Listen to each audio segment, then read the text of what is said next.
Assalamualaikum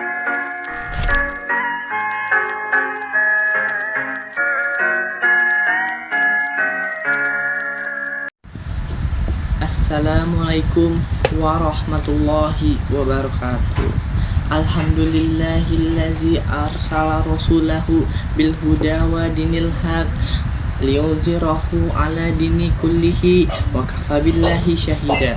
Asyhadu an la ilaha illallah wa asyhadu anna muhammadan abduhu wa rasulah. Allahumma sholli ala sayyidina Muhammadin wa ala alihi wa sahbihi ajmain.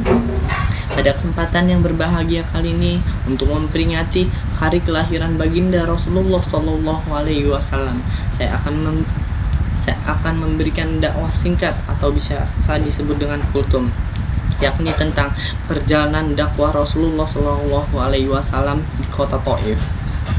Pada awalnya, karena ajaran Rasulullah yang sangat dikecam dan ditentang oleh kafir Quraisy di Mekah, dan keselamatan Rasulullah Shallallahu Alaihi Wasallam pun terancam, maka Rasulullah Shallallahu Alaihi Wasallam pun memutuskan untuk hijrah atau pindah ke kota Thaif.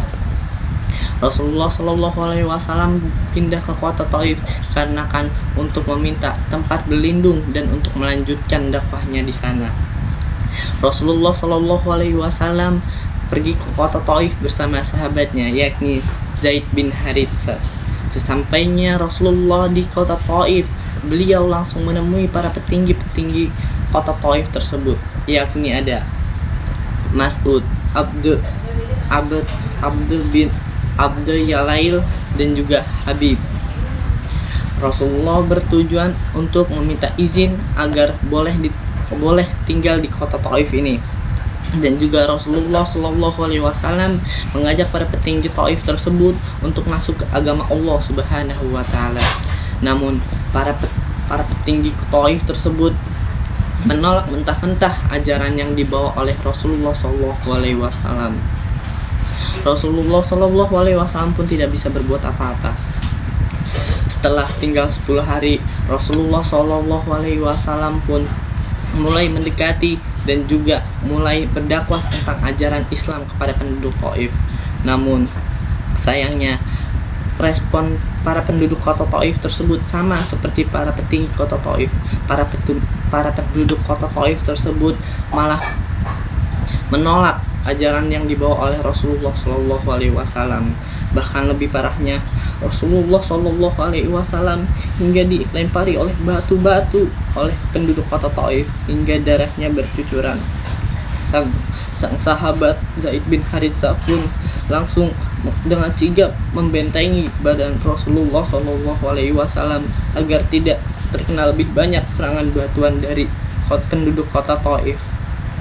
Mereka pun pergi dari kota Thaif.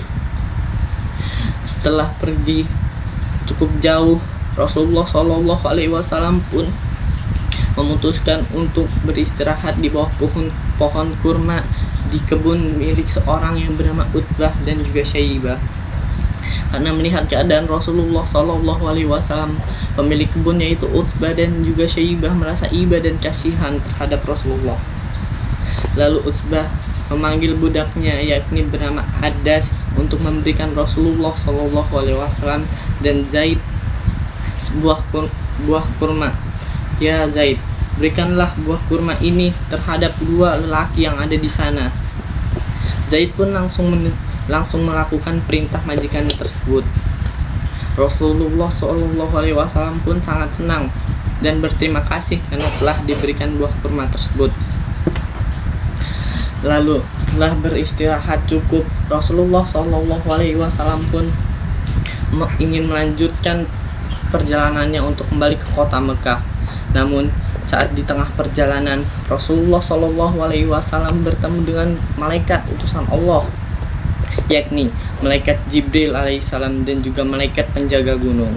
Malaikat Jibril dengan marah berkata, "Ya Rasulullah, angkatlah kedua tanganmu, berdoalah, mintalah agar kota Thaif tersebut diratakan dengan gunung-gunung. Niscaya aku akan melakukannya ya Rasulullah." Namun dengan lembut dan kasihnya Rasulullah Shallallahu Alaihi Wasallam menjawab Jibril, "Ya Jibril, janganlah kau melakukan itu. Sesungguhnya mereka hanya tidak mengetahui sahaja. Lalu Rasulullah pun melanjutkan perjalanan.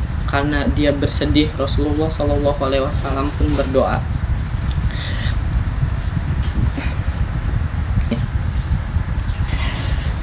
Yang dikutip oleh Imam At-Tabrani dalam kitab Al-Muja'am Al-Kabir Al-Baghdadi dalam Al-Jami Al-Akhlaq Ar-Rawi. Kurang lebih begini arti doa Rasulullah SAW. Ya Allah, hanya padamu aku mengadukan kelemahanku. Engkaulah Tuhan bagi orang-orang yang lemah dan Tuhan pelindungku. Kepada siapa engkau menyerahkan nasibku? Kepada musuh yang akan menguasaiku. Asal engkau tidak murka kepada aku ridho ya Allah. Aku tidak peduli, sebab sungguh nikmatmu yang luas terhadapku ya Allah. Dari cerita singkat yang saya sampaikan barusan, kita dapat melihat keteguhan Rasulullah SAW dalam menyebarkan agama Islam. Dan dari situlah kita bisa, dari cerita barusan kita bisa mengetahui seberapa sabarnya Rasulullah SAW. Karena setelah diusir, dicaci maki, dan juga dilempari batu, beliau tidak berniat untuk membalaskan dendamnya itu terhadap penduduk kota Thaif. Baiklah, semoga dari cerita yang barusan yang saya sampaikan dapat menambahkan rasa iman dan rasa cinta kita terhadap Rasulullah SAW. Dan semoga kita termasuk orang-orang yang beruntung yang diakui sebagai umatnya Rasulullah SAW. Dan semoga kita dapat syafaat Rasulullah SAW di hari kiamat kelak. Mungkin cukup sekian yang bisa saya sampaikan. Semoga dari pertemuan singkat yang kita lakukan saat ini dapat menjadi pembelajaran untuk kita semua. Amin amin ya robbal alamin. Kurang lebihnya mohon maaf. Wabillahi taufik wal hidayah. Wassalamualaikum warahmatullahi wabarakatuh. Shallu ala Nabi Muhammad. Allahumma sholli wa sallim barik alaihi.